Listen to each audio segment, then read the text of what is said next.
Boa noite, Thaís. Te enviei aí o convite para você entrar aqui.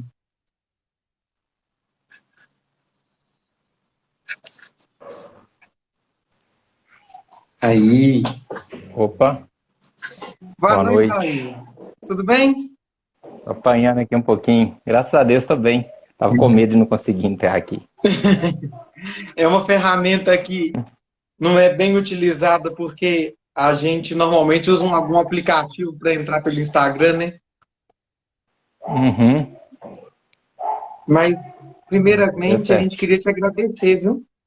Para a gente é uma ótima oportunidade ter o seu auxílio mais uma vez aqui na nossa casa para falarmos um pouquinho de Aí Jesus. eu que agradeço pelo convite. Então, vamos iniciar fazendo a nossa prece e rogando nesse momento a Jesus, nosso amigo, nosso companheiro, que possa estar conosco nesse estudo, transformando nossas vidas, alimentando as nossas esperanças e agradecendo porque nos deu o contato com a doutrina espírita, com os bons espíritos, para aprendermos um pouco mais sobre a forma de conduzir a nossa vida e como uma alavanca de progresso para os nossos espíritos ainda errantes. Que o Mestre amado possa enviar seus espíritos de luz para visitar todos aqueles que necessitam, para que haja o reerguimento de suas almas, e pedimos especialmente pelo nosso irmão Isaías, para que possa trazer para nós um bom estudo, à medida das palavras que irão ao encontro de nossos corações. Fica conosco, Jesus amigo, hoje e sempre. Que assim seja. Isaías, fica à vontade. Palavra é sua. Ok, boa noite a todos então, né? Conforme divulgado anteriormente, hoje a gente vai falar um pouquinho sobre o capítulo 3 lá do livro O Céu e o Inferno, intitulado lá, né, com o tema sobre o céu. Pois bem, esse termo céu é uma palavra muito utilizada no vocabulário popular, né, de diversos tempos aí da nossa história, e em diversas situações, desde o âmbito religioso propriamente, né, em diversas religiosidades, também nas poesias, os grandes poetas sempre fazem referências aí a esse termo, brincadeiras infantis, né, igual pular o céu e o inferno, nas mitologias, inclusive até nas conquistas espaciais, né? O termo espaço às vezes é substituído aí pela conquista dos céus, porque o homem ele sempre busca aquilo que o seu imaginário atrai. Então ele tem aquela perspectiva da história, né, de expandir as conquistas além do planeta. E o céu é sempre um desafio, tanto, né, pelo lado espiritual, né, de galgar novos espaços, mas até em termos da materialidade, da questão do espaço mesmo, tá? E esse céu, ao longo da história, ele sofreu diversas definições, né? Ele vai designar ali como espaço indefinido, porque ele não tem um fim propriamente, não consegue se estipular esse fim, e vai circundar a Terra. Esse circundar a Terra, levando o nosso planeta também como referência. Referência para quem? Referência nossa que habitamos nele. Mas aí, essa referência, ela ao longo da história também, ela sofreu muitos equívocos, porque tinha-se a Terra, o planeta, como centro do universo, o homem como centro do universo, né, como a obra-prima da criação divina. E não se admitia, e até hoje muitos têm essa dificuldade de admitir, né, outras existências fora do planeta. E isso é um outro termo, mas que não deixa de fazer parte desse contexto também, porque está referenciado lá no capítulo 3 do Evangelho segundo o Espiritismo, há muitas moradas na casa do meu pai. E quando a gente vai percebendo mais esse termo céu, a gente pode relatar desde os povos mais antigos, né, que tomando a Terra como centro do universo, a Terra, tudo aquilo que estava à volta, né, como se fosse uma abóboda ou algo côncavo, né, pela noção que se tinha, né, que as estrelas estavam coladas no firmamento, que seria uma abóboda, algo arredondado, ainda quando tinha-se a noção que a Terra era plana. Então, a palavra céu, ela vai derivar ali do latim, né, coelium, não sei se pronuncia corretamente, e quer dizer a concavidade, aquilo que está externo à Terra. E outros povos, eles acreditavam em mais de um céu, ou em céus, né, como se fossem camadas sobrepostas, cada uma com proximidades diferentes, né, uma mais próxima, outras. E aí tem vários termos, né, o sétimo céu como aquele da excelência, o lugar mais puro, e o primeiro como se fosse mais próximo da terra. Outras religiões admitiam lá 9 céus, 11, e aí tem várias referências para isso. O cristianismo, propriamente, né, ele abordava lá na teologia cristã sendo 3 céus, né? Como o primeiro, a região ali do ar e das nuvens, o segundo, onde giravam os astros, e olha que a gente nem tinha noção de quantos astros eram há algum tempo atrás, né? E o terceiro céu, ou aquele mais sutil, né? Uma região povoada por aqueles que tinham atingido a habitação face a face ali com Deus, né? Que era um local, entre aspas, né? Um local mais distante da Terra, porém de uma pureza maior. E aí foram surgindo diferentes doutrinas relativas ali ao paraíso, né? E isso sempre mexeu muito com o imaginário humano. E mesmo considerando a Terra como centro do universo, depois, né, com o advento aí da tecnologia, a ciência, os instrumentos igual de observação, né, igual os telescópios, por exemplo, que não são tão recentes assim, foram descobrindo que a Terra não era o centro do universo, né, que existiam outros sistemas, outras estrelas, e aí isso demorou para ser admitido, porque os primeiros cientistas que afirmaram aquilo foram barrados em sua teoria e muitos tiveram até que negar, como o exemplo mais conhecido aí do Galileu Galilei. Então, atrasou um pouco o conhecimento, uma vez que aqueles poucos que descobriam não eram levados a sério, né? Mas a ciência, hoje, né, por mais que alguns poucos ainda tenham dificuldade de acreditar, mas ela está aí para provar, né, e já provou por diversos mecanismos, que a Terra, primeiro, né, já não é plana há muito tempo, segundo, que ela não é o centro do universo, né, e que nem o Sol seria o centro do universo, porque depois que a Terra deixou de ser admitido como centro do universo, passou a ser o Sol, né? Como se o sistema solar fosse o único do universo aí. Pois bem, isso faz, esse avanço da ciência nos últimos tempos, fez com que todas essas teorias antigas caíssem por terra.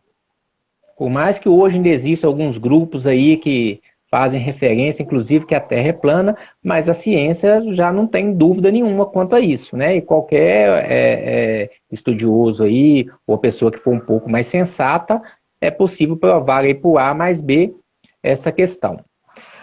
E mesmo assim, né, nesse conjunto grandioso aí, universal, é possível identificar, independente da religiosidade, que existe algo muito superior à questão do Big Bang, por exemplo, que seria algo ao acaso.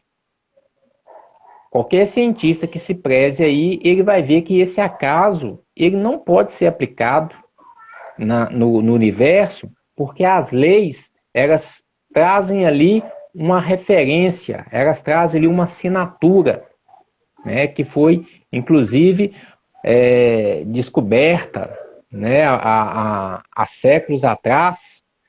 Então, Deus, ele deixa a sua assinatura naquilo que ele faz. Então, existe uma perfeição, um arranjo, e a lei divina, ela é aplicada em todos os locais, em todos os lugares, em todas as coisas, tanto nas mínimas quanto nas máximas. E daí, a Terra, que é um pequeno planeta, né, quase que imperceptível aí no universo, e nós, né, por nossa arrogância e vaidade, às vezes achamos que ela é o centro do universo, ou que o homem é o centro do universo. Tanto é que, até mesmo entre os estudiosos, às vezes a gente vai procurar ali, por exemplo, né, os astronautas, eles acham assim, só existirá vida em outro planeta se esse planeta tiver água e oxigênio, por exemplo. Né? Como se todo mundo tivesse as mesmas necessidades humanas. Ou como se nós fôssemos as principais criaturas aí do universo. Então, além da questão da tecnologia, a gente ainda tem que vencer ali a nossa vaidade, o nosso orgulho, né? E o advento do Espiritismo, ele veio trazer para a gente um acréscimo nesse entendimento, onde ele vem mostrar que não é nenhuma novidade, mas ele vem elucidar, esclarecer que nós temos ali, por exemplo, o nosso ser espiritual, que é a nossa essência. Então, nós temos ali a parte física, que é transitória, temporária, é uma vestimenta, e a parte essencial, que é o nosso espírito, que sobrevive a todas as existências físicas, no qual o corpo despoja depois de um certo tempo, né, que ele fez o seu estágio, veio fazer a sua tarefa, cumprindo ou não essa tarefa com êxito, ele vai retornar à pátria verdadeira, que é a pátria espiritual. E essa pátria espiritual, ela não se trata de uma localidade geográfica, mas é de um estado de espírito. E quanto mais apegado ali à matéria, ou necessitado da matéria, mesmo desencarnando, nós ficamos próximos à matéria, próximos ao planeta no qual nós temos ainda as nossas raízes, seja a Terra, seja em outro planeta. E quanto mais que esse homem, esse ser espiritual, ele desprende dessa matéria, mais liberto está o seu espírito para galgar novos espaços, entre aspas. Então, o fato de estar encarnado ou desencarnado, ele, por si só, não é tudo, porque ainda depende da situação psíquica ou de necessidade do espírito. Então, mesmo desencarnado, o homem pode ainda ser material, apegado à matéria. Então, o corpo não está preso, mas o espírito sim. Então, na medida que o homem vai evoluindo em moralidade, ele se desprende mais da matéria. E para desenvolver em moralidade, o homem também vai se desenvolvendo em intelectualidade. Ele vai entendendo melhor o mundo que se cerca. Então, a evolução moral e evolução intelectual, elas nem sempre andam lado a lado, ou na maioria das vezes não andam lado a lado. Mas são como duas asas, no qual um pássaro, para voar, ele precisa desse equilíbrio. Então, mesmo não desenvolvendo em proporcionalidade, e hoje basta olhar, né, a nossa volta aqui, o momento que o mundo vive, nós podemos afirmar aí sem medo de errar que o planeta está mais desenvolvido em tecnologia do que em moralidade. Né? Nós ainda temos muito a aprender. Isso, gente, falando, né, de modo geral. É claro que sempre tem as exceções. Então, o avanço tecnológico, às vezes, ele acaba impulsionando ou alavancando também o avanço moral. Né? O exemplo é esse que a gente está aqui também. Né? A gente está usando a tecnologia para falar do Evangelho. Então, é um exemplo. Né? Dentre outros. E com isso, né, assim como existem essas duas situações do espírito, encarnado e desencarnado, também, em termos de mundos, vão existir essas duas bases. O mundo espiritual e o mundo material. Ah, mas esse mundo espiritual, ele é um lugar circunscrito, um lugar geográfico? Depende do ponto de vista. Porque, por exemplo, as colônias espirituais, ou esses mundos transitórios, nos quais os espíritos em erraticidade, eles demandam um tempo, né, como se fosse um estágio, uma preparação, eles não são, né, circunscritos no universo, mas eles têm uma referência, um ponto onde eles se localizam. Mas esse ponto não é material. Não da matéria do qual nós, encarnados, estamos acostumados. Lembrando que a nossa tabela periódica, ela é uma pequena parte, né, de tudo que existe no universo. A gente não pode pensar que todos os planetas são exatamente igual ao planeta Terra. Daí aquilo que eu citei lá no início, né, quando o homem, em sua vaidade, ele acha que para ter vida num outro planeta tem que ter água ou oxigênio lá. Então, esses mundos transitórios ou colônias, às vezes, têm, né, uma matéria quintessenciada, um elemento mais sutil, mas que também é derivado do único elemento do universo, que é o fluido cósmico universal, do qual o nosso corpo também é constituído, a matéria orgânica, né, seja ela toda, também é constituída, né? Porque no universo só existem três coisas, né? Deus, Espírito e matéria.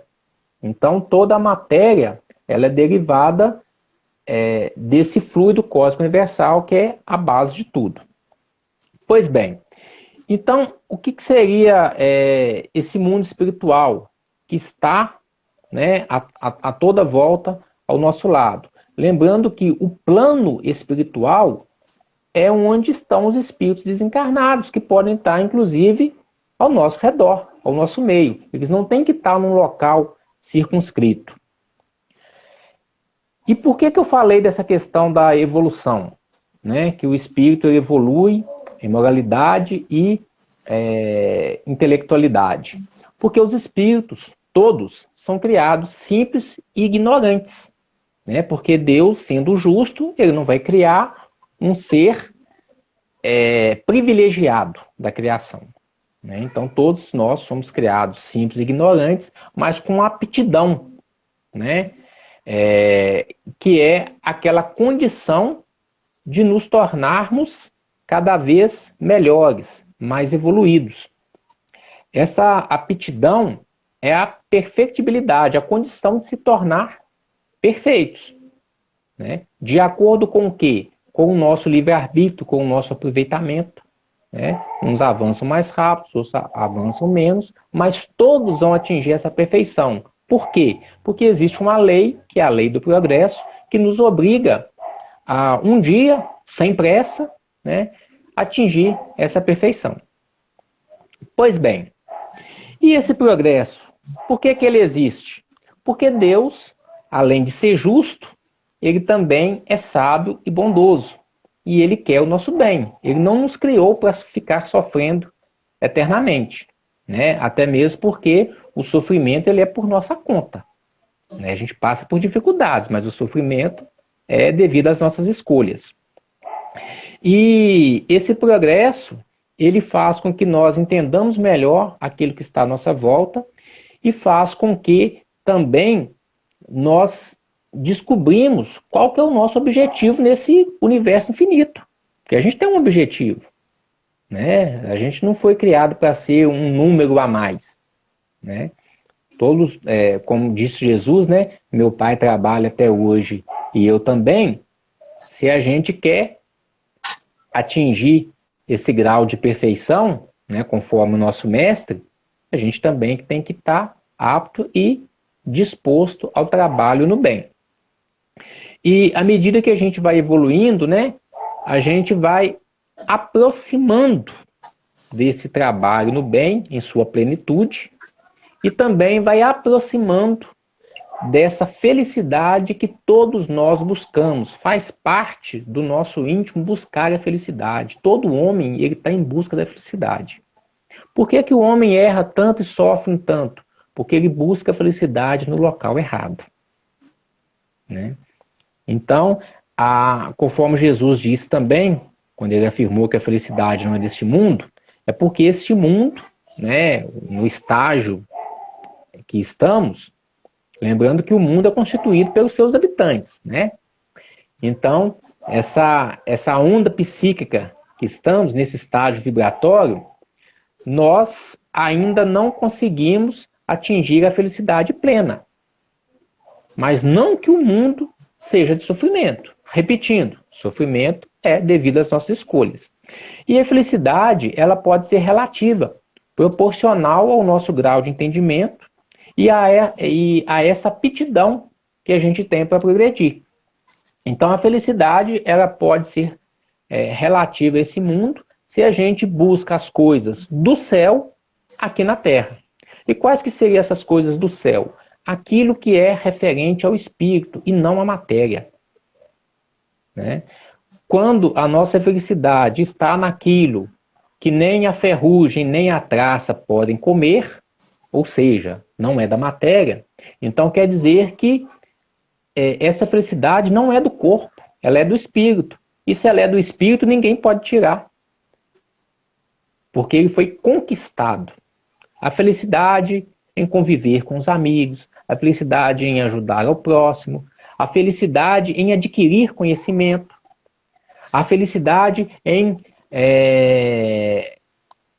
comungar ali com os ensinamentos de Cristo, né? Eu ia dizer que comungar com Deus, mas a gente está longe disso ainda. A gente pode, né, seguindo o Cristo, a gente vai seguir aquele que é o exemplo maior, né, o caminho. Então, quando a gente conseguir ir atingindo este caminho, que é o caminho reto, a gente vai aproximar dessa condição. Então, essa felicidade ela pode ser ali proporcional, relativa ao nosso grau de entendimento. E essa felicidade que todo mundo busca. E essa felicidade está diretamente ligado ao estado de céu. Por quê? O que todo mundo, em sua base, ele quer... na verdade, ele nem tem medo da morte, ele tem medo de não ir para o céu, né? E esse céu, durante muito tempo, né, devido à condição humana de estar sempre no trabalho, nas dificuldades, enfrentando até as doenças, as dores do corpo, imaginava-se que o estado de céu é aquele estado onde você não precisa trabalhar, né, e você pode ficar contemplando ali a paz. Você não vai ter fome, não vai ter frio e também não vai ter trabalho, né? Então, é o contrário do que o homem, né, durante muito tempo, ele tinha a questão aqui dos sofrimentos, né, das dificuldades. E hoje, por isso que falo que a tecnologia ela proporciona o nosso entendimento ali e acaba mudando a nossa forma de pensar e influenciando na questão da moralidade. Hoje em dia, com as tecnologias, o nosso trabalho manual, braçal, ele diminuiu bastante, né? Me arrisco a dizer aí mais de 50% do que era algumas décadas atrás. Não vou nem dizer séculos, não, algumas décadas atrás. Então, muita gente hoje tem a possibilidade de trabalhar de dentro de casa, home office, por exemplo. E é fácil notar, entre muitos aí, que a pessoa ela se sente ociosa, mesmo trabalhando. Né? Ela se sente ociosa, ela tem necessidade de sair, de movimentar o corpo, porque senão ela acaba adoecendo psiquicamente. Imagine um estado de contemplação eterna, de ociosidade, né, sentado lá na nuvenzinha. Então, esse estado aí de contemplação, ele não é adequado com essa imaginação de céu que tínhamos até algum tempo atrás. Né? E com isso, gente, nós podemos afirmar também, né, conforme está nas próprias escrituras do Evangelho, a cada um segundo as suas obras. Então, aquele que obra no bem, ele vai adquirindo ali créditos, que os espíritas costumam falar de bônus hora, né, para estar acumulando esse crédito aí em trabalho no bem e pela lei de causa e efeito, né, nós temos as nossas escolhas no bem e vai ter um retorno também ali no bem. Então, ao desencarnar, ao retornar para a pátria espiritual, nós vamos ter a sensação ali do dever cumprido. Qual dever? O dever que nós nos propusemos quando fizemos lá o nosso planejamento reencarnatório, que não foi ao acaso. Né? A gente não caiu de paraquedas numa família qualquer, numa cidade qualquer, não. Então, nós participamos, né, a grande maioria, né, não sei aqueles casos aí de encarnação compulsória, quando o sujeito não queria vir de jeito nenhum, mas pela necessidade ele veio, mas mesmo que ele não participou dessa escolha, mas com certeza a escolha foi a mais adequada, porque quem fez essa escolha é alguém que estava apto a fazê-la, né, um mensageiro mesmo, né, do mais alto, né, um trabalhador do Cristo, que recebeu essa incumbência ali de auxiliar aqueles que ainda não têm a condição plena de fazer essa escolha e colocar exatamente no local que a gente necessita, com as pessoas com as quais necessitamos conviver, para que a gente desenvolva essa aptidão, esse desenvolvimento intelectual e moral do espírito, né? E no caso nosso, como ainda estamos no mundo de provas e expiações, também nos adequarmos à lei de causa e efeito, de acordo com a nossa capacidade de pagar as nossas dívidas. Né? Por que não?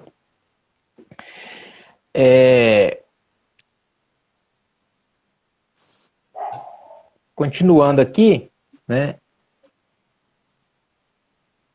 Entre esses homens mais inteligentes e instruídos, desenvolveu-se a intelectualidade e a moralidade. Não necessariamente na mesma proporção, mas acaba, como eu disse, que uma alavanca a outra. E daí nós vamos nos aproximando ali da nossa perfeição.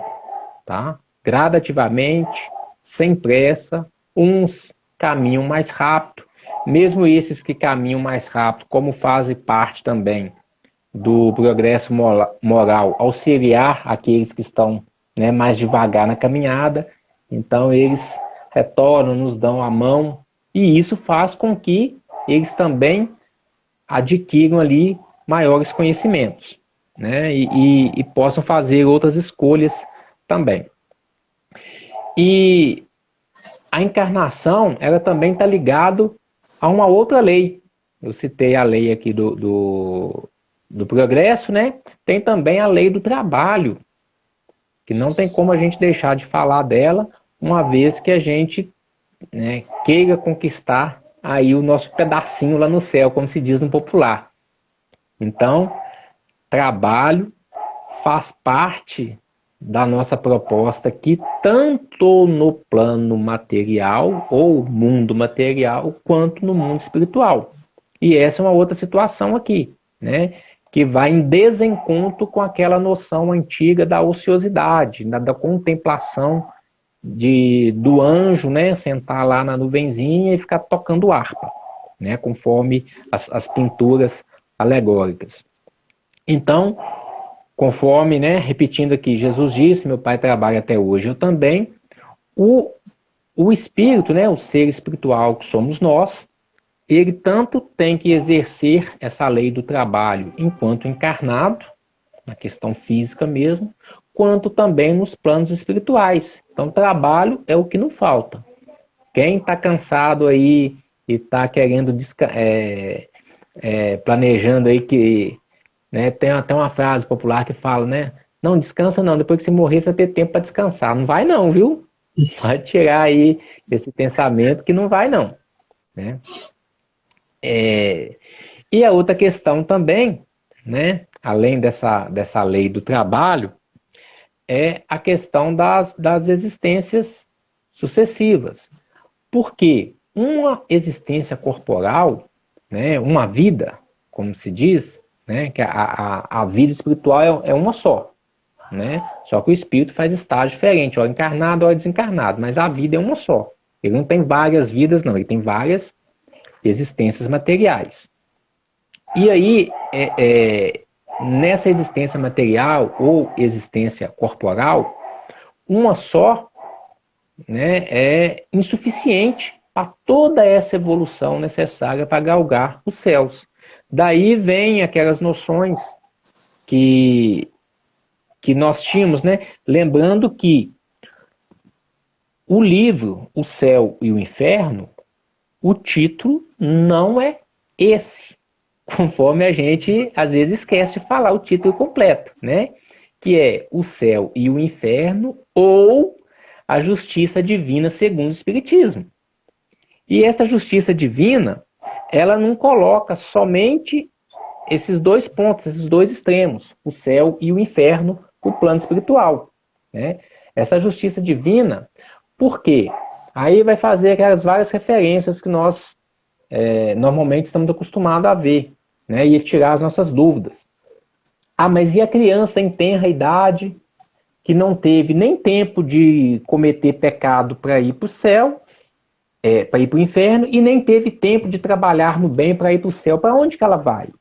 Ou então aquele sujeito que já nasceu cheio de deformidades, o que ele fez para merecer tudo isso se antes ele não teve como pecar? Né? Por que Deus vai castigar?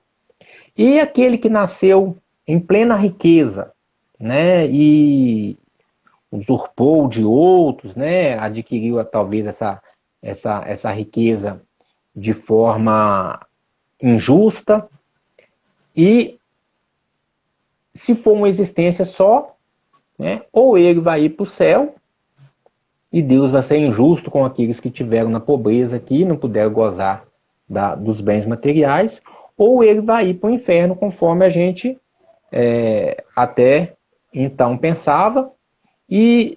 Mas vem cá, o sujeito viveu aqui 50, 70 anos. Esse tempo, né, de mau uso dessa riqueza é justo? Justo no sentido que ele vai passar uma eternidade no inferno? 70 anos comparado a uma eternidade? Isso é justo? Né? E aí, nesse termo de justiça, que o Espiritismo vem trazer para a gente, que é o complemento do livro Céu e Inferno, é que a gente vai pensar o que seria esse céu segundo o Espiritismo, que extrapola todas essas condições que eram mostradas até então. Né? Então, a encarnação, a necessidade de encarnar aqui, ela é inerente à inferioridade do espírito. Então, quando o espírito ainda tem necessidade de encarnar, é porque ele ainda está sujeito às vicissitudes da matéria, né? Ao apego material. Ele tem que vencer ele tem que vencer essa situação de necessidade da matéria. Ele tem que ser mais que isso, né? Tem que adquirir as suas riquezas aonde nem a traça nem a ferrugem podem tomar dele, tá? Então, com isso, esse estado material no qual o espírito vai adquirindo bens espirituais através da matéria como? Pela lei do trabalho, ele vai adquirindo bens espirituais, porque a material vai ficar aqui, né? Ele vai adquirindo esses bens espirituais e através desses bens ele vai despojando dessas vicissitudes da matéria, ficando menos apegado à matéria, mesmo ainda estando encarnado. Então, o desapego da matéria é independente se o espírito é encarnado ou desencarnado. Ele trabalha isso nos dois estados. E quanto menos desapegado da matéria, mais próximo desse estado, entre aspas, de céu, né, de felicidade relativa. Né? Então, ele pode estar vivenciando um estado de céu, né, um estado de gozo espiritual, né, de proximidade com Deus. Quando fala proximidade com Deus, é aproximar. Aproximar não quer dizer que está do lado, não. Quer dizer que você está deixando esse estado de apego à matéria e indo em direção a ele. Não estou falando aqui se está longe, se está perto, não. Né? Até mesmo que a gente não tem essa condição. Né? Mas Deus está em todo lugar. A questão é psíquica. Eu estou entendendo ou compreendendo ou aceitando que Deus está aqui ao meu lado e dentro de mim? Ou eu acho que ele ainda está externo, que ele ainda está num céu que eu não consigo alcançar? Então, toda essa noção, ela é trabalhada dentro dessa vivência material e espiritual, através da busca do conhecimento e da aplicação dos ensinamentos de Cristo. Né? Entre os espíritos ali mais evoluídos, né, o simples fato dele poder habitar mundos mais avançados ou mundos superiores já é uma recompensa. É uma recompensa pelo seu trabalho, pela sua conquista pessoal. Porque nós somos ajudados o tempo todo, mas a conquista é nossa. Ninguém faz por nós. Fazem junto a nós. Né?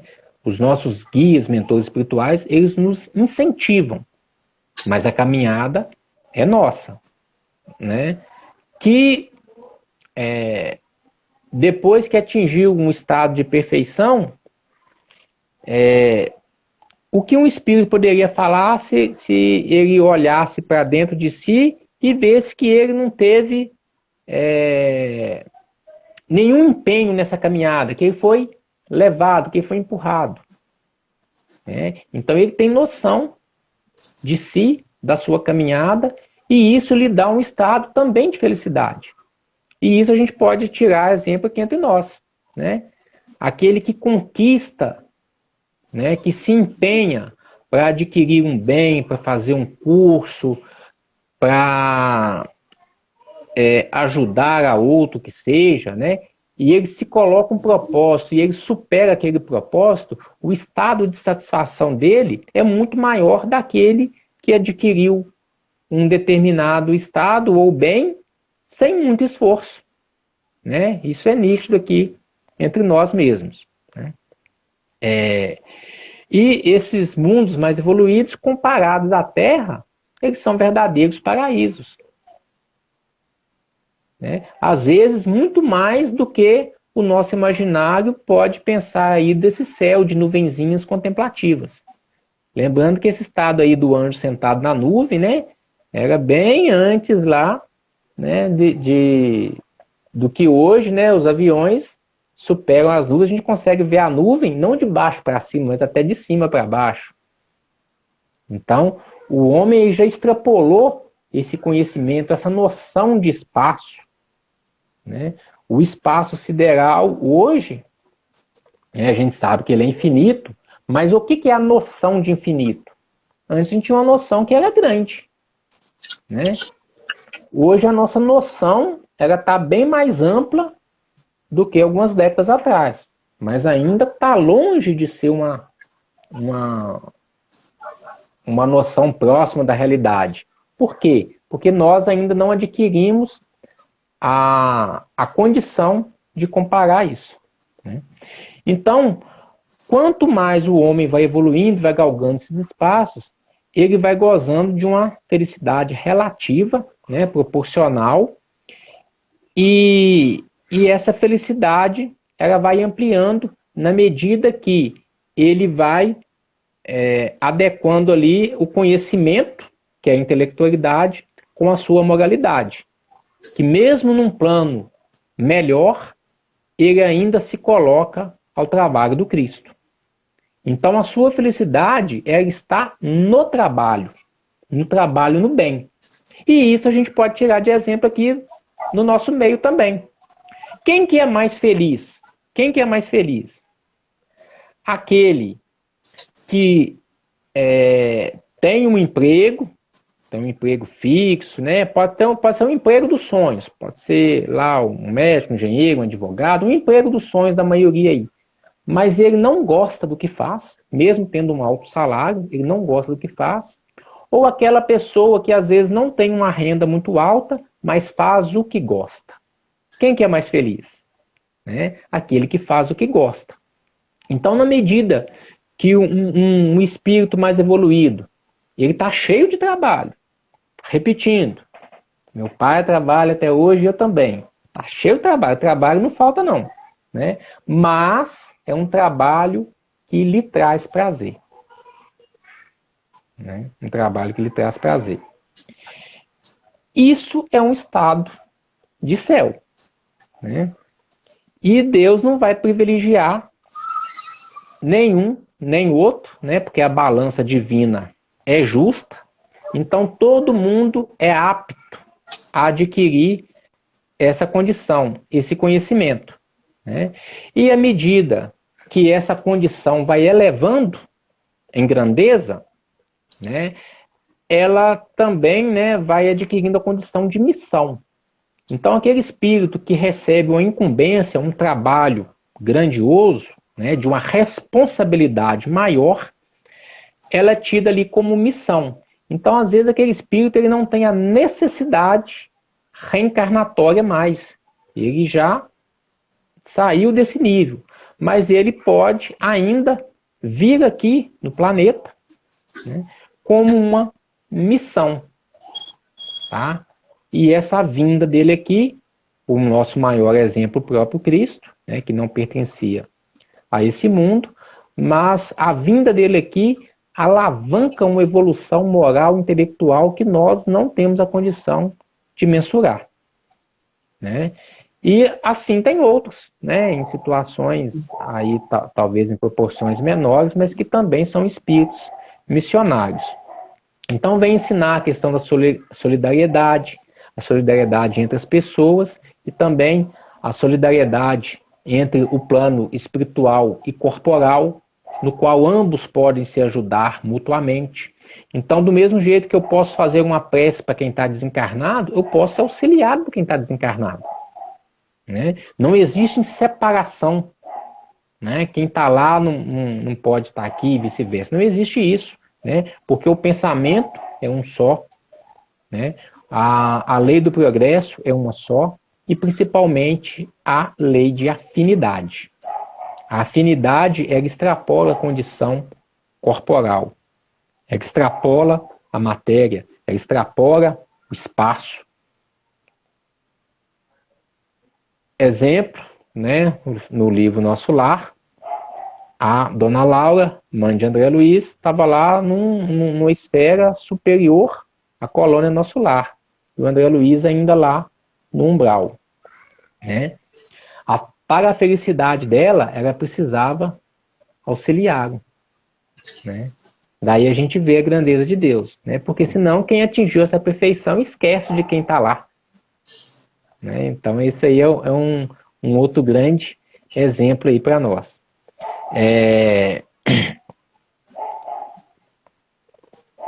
E nessa imensidade limitada aí do espaço, ô Murilo, depois você controla meu tempo aí, tá? Você me dá um Nós toque quando temos tiver. 2 minutinhos. 2 minutinhos? Ah, ótimo. Então o céu, ele não está circunscrito, né, para a gente fazer esse fechamento aqui, a uma localidade. Ele não tem limites traçados, né? E esses mundos espirituais nas quais a gente citou aqui, eles são estações até chegar a esse céu que está no nosso pensamento, né? Que é a nossa destinação, esse estado de glória, esse estado que podemos nos aproximar de Deus, né? Mas não é um local circunscrito.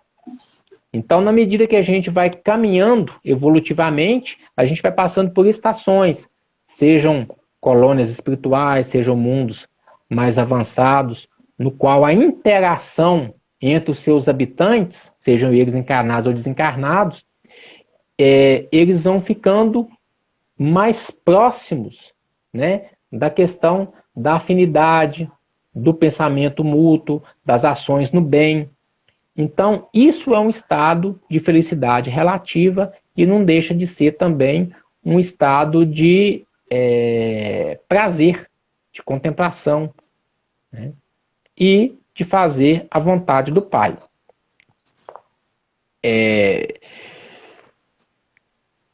Então, gente, o que hoje a humanidade está vivenciando nada mais é do que o estado mental da maioria de seus habitantes.